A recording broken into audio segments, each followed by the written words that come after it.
Le cessez-le-feu entrera en vigueur, oui, vous l'avez dit, dans moins d'une heure. Une première étape décisive qui prévoit la libération de 33 otages retenus dans la bande de Gaza, dont 3 dès aujourd'hui. Mais l'organisation terroriste n'a toujours pas communiqué leur nom. Israël prévient: nous gardons le droit de reprendre la guerre si besoin, a dit Benyamin Netanyahou hier soir. Frédéric Simon, vous êtes le correspondant d'Europe 1 à Tel Aviv. Le Premier ministre israélien réclame la liste des otages libérables. En effet, le Hamas était engagé à fournir samedi dans l'après-midi les noms des 3 premiers otages qui doivent être libérés.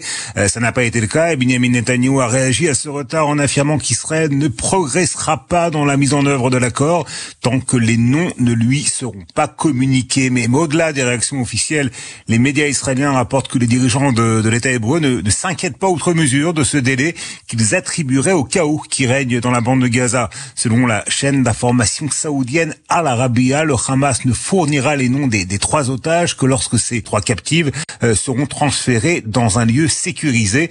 Tout porte à croire donc que cette première étape de l'accord sera mise en œuvre. De fait, Benyamin Netanyahou n'a pas mentionné ce contretemps dans son intervention télévisée diffusée samedi dans la soirée. Le Premier ministre israélien a insisté par contre sur la possibilité pour Israël de reprendre les opérations militaires contre le Hamas en cas de violation des termes de l'accord par l'organisation islamiste. Dans ce cas de figure, a-t-il encore dit, nous bénéficierons du soutien sans faille de Donald Trump et de la nouvelle administration américaine. Frédéric Simon, correspondant d'Europe 1 en Israël.